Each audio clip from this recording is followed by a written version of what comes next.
Welcome back, everybody, to Team Fortress 2 Awesome. We are in our turbo server. You've heard the rest. All right. You've heard the I rest. don't know. I'm not 100% with it today. You have certainly heard You've heard everything. You've heard it all. what I'm about to say. All right. So Snarf has taken it again for a very early lead. I'm not liking this matchup. What do we got here? Different colors is probably doing a huge amount of it. And you got DJ Friend over there too as well as the heavy hitters on Snarf team. Two very annoying players to go up against. They're in a different league much of the time, but different colors, I'm telling you, man. I've been really studying the virtues of the demo man recently. I still can't find my niche with the demo man. I'm not feeling it yet. I really hope to one day become a good demo man. It's a hard class to master. Like, it's not like the sniper where I've kind of given up on sniper. And that's fine. Like, you know, there's other people that can be sniper. And I don't feel like sniper is as necessary a class as demo man is. There's some matches where if you don't got a demo man, it's going to be a stalemate no matter what. And I want to be able to be that person to break the stalemate, right? Because I hate being in matches with stalemates. I love it when you have a good demo man on your team because you can be like, oh man, we're going nowhere until that NG nest is gone. And then a good demo man can just like pop some over top of like 5 different walls and he knows the exact angle to put it on. And it's like, how did you know that? Or bounce it off a wall into a room or something. Because he knows the exact target to hit and stuff. Like,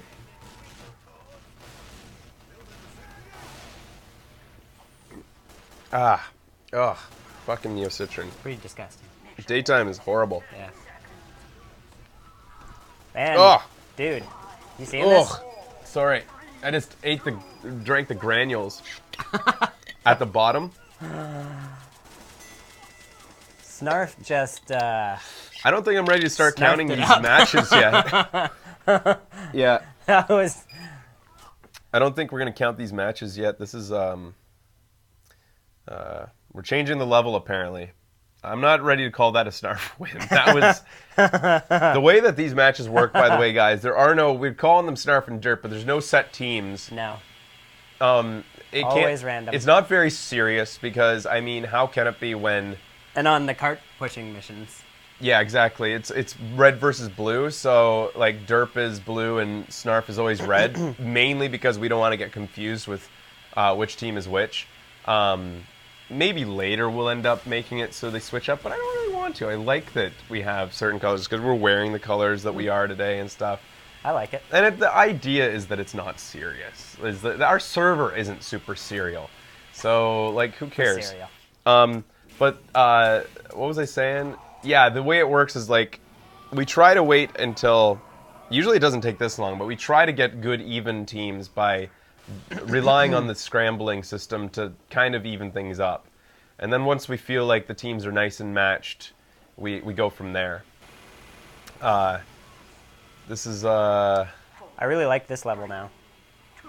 yeah, this is here I'll talk about this level a bit. So this level, it's a King of the Hill map. If you're not familiar with it, I know there's probably a ton of anybody watching this is probably a big Team Fortress 2 fan. But for the benefit of those who don't play it often, King of the Hill map meaning that if you it's only 1 point to control. The people who stand on it, it will become your color after like I don't know how many seconds it is standing on it. Whenever that little thing at the bottom there fills up with your color, then it becomes yours and the other team has to take it. As soon as it's full of your color, then the counters up at the top there start counting down. And once your 3 minutes is counted down to 0, you win. And the more people on the point, the faster it takes over, yeah. The interesting thing with this map is the saw blades, obviously. You can't really not notice these. If you run into these, even if you run into the side of them, just like rush it. Yeah, if you just rush them, you're dead. And what makes a really good player on this map, and I'm surprised this guy's not doing it, this Pyro. Oh, it's because it's his team. Whoa, coming in with the extinguisher? Yeah. What a jerk. We got an extinguisher, wow. I think that was Orphan. I love that outfit. The devil? Yeah. So anyways, pyros are good in this because they have that blowback by right-clicking. They can blow guys into the saw blades, which is really annoying. Yeah. Anytime where you're on a map with cliffs or on a map like this. Here's some more pyros coming in, trying to light everybody up. That's not going to work on Bone if he's got a medi with him like that. Oh, it's not Bone. That's... Uh-oh. Oh, he's getting dogged by a spy. Oh. Oh, DJ Friend gets taken out. I don't even know who the soldier was. I would like it if I could get a better readout of people's names without having to like a little logo over their heads or something. Yeah, I don't think that exists, No. but there's different colors. You can always tell him because of his green hat as Demo Man. You always Robin know to of run the Hood. the other way if he's around. All right, here we go. We got lots of Snarf on the point again. Once again, it looks like it's going to be a blowout. Yeah. Let's start moving through. It looks like Asdi's giving out a bunch of gifts again. Random gifts to anybody on the server.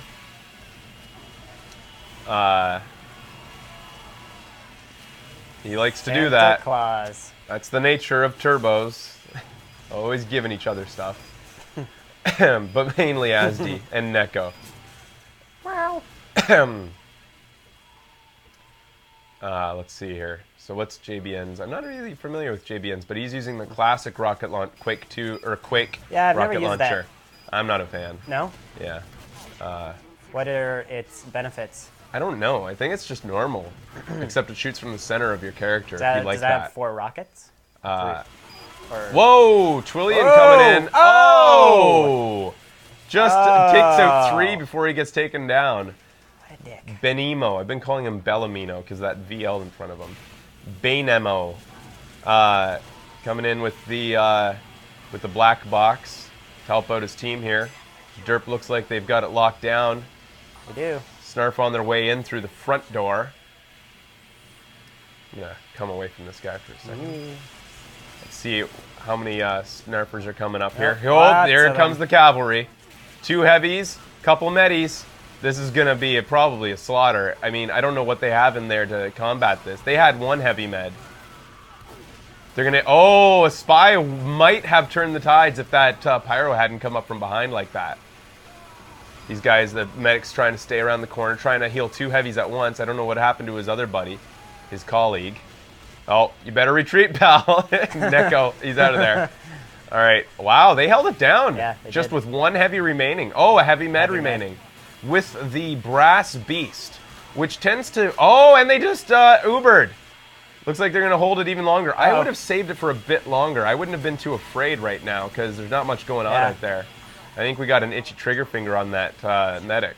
But the brass beast is interesting, especially against other heavies, because it has a slower spin-up time and a slower fire rate. But it has 20%, I think, damage bonus, which makes it really good on a heavy-on-heavy battle. But because of the slow spin-up time, it's not as good against a lot of other classes, and especially in maps where you have to do a lot of travel time with the heavy. Yeah. Here comes another heavy coming in here. I don't know who he is. Who is this guy? Total nonsense. On his way in. Total nonsense. Total nonsense. 2 heavies on the point. In the rafters here. Take it back, Snarf. Like Tom Sawyer. Gonna see what's up. What? Nothing. What? Oh, no. I didn't say anything. You not a fan of Tolkien? Fuck. Old Tom Sawyer and Samwise floating down the river. Trying to capture that pelican brief.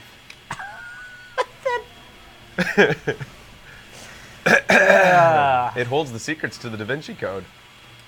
And it keeps on going. That pelican briefcase. I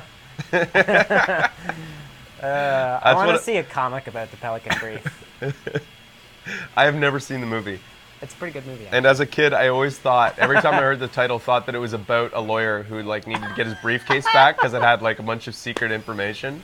But a pelican ate it? I don't know what the pelican for. I thought that, I don't know why. The pelican.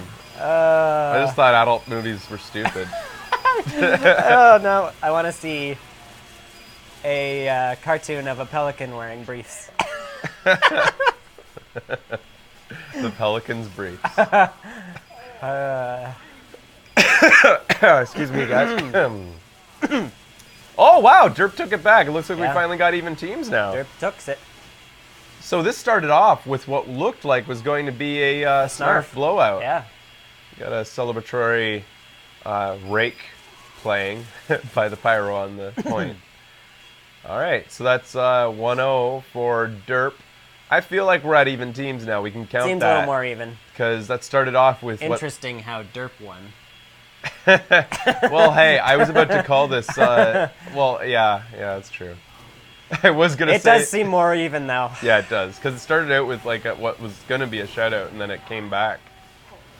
Sometimes all it takes is a good team captain on a side to start talking to everybody and saying, all right, listen, guys. Do this. I think this is what we need. We should all do it. And this is what we should do. Yeah, because when you have so many players, sometimes they just need a little direction. Or... Uh-oh.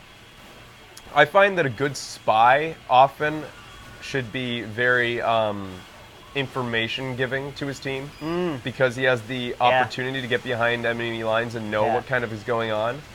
That's a good point. Pass on information and stuff. I try to do that as spy and be like, you know, this is what's headed your way. And, you know, and just like, and not just that too. Sometimes it can just be good advice based on having a better scope of the battlefield than everybody else. Because it's so easy to get compartmentalized into your own player and not think about the scope of the entire match.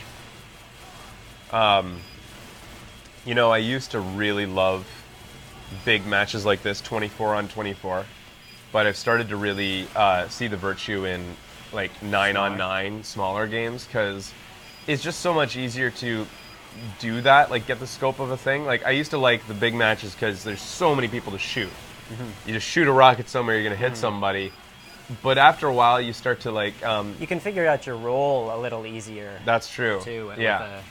And also, like I don't like it when you say like, you know, there's a heavy on that bridge, take them out.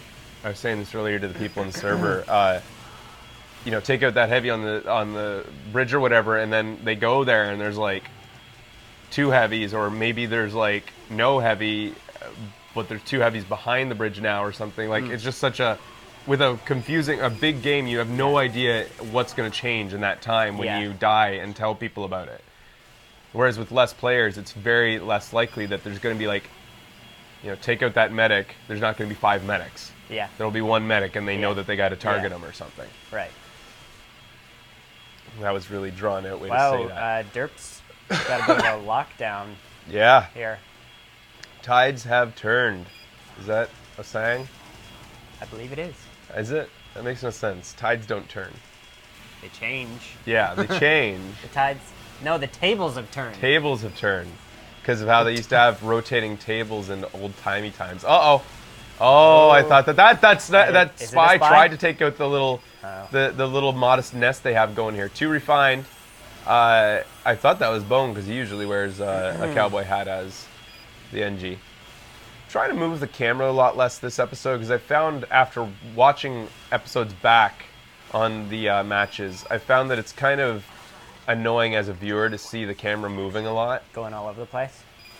You know, when you're in control of the mouse, it doesn't feel distracting, but... it's just like you're playing, right? He keeps dead ringing and coming back out. Oh, yes, Snarf. But seriously, I hate His spies. Frontier Justice is lit up now, though. Let's see if he hunts anybody down with that thing. He's pissed. I would be, too. Gonna take out that demo? You did? Yeah, you did. He's out of... No, he still has crits left. How many is he gonna get? I wish there was a way just to quickly get behind the guy I'm looking at, but if I click, I'm gonna like end up behind 10 random guys. It'd be nice if you had a little dot in the middle, and if you clicked on them with the dot, it would. Oh, he's out of Frontier Justice, but he's going aggressive anyways. Derp still, despite the fact that they took down the nest. Oh, here's another guy with a cowboy hat. I think the other one was Bonefoot. Yeah, one's Bone. One of you change your hat, because I'm not going to know the difference here. Maybe they're twins. Bone always wears... I don't know about Too Refined. I don't play with him as much. I play with Bone a lot because he's always on... I always can in our Skype chat for mods, I always say, let's play TF2, and then he'll jump in with me.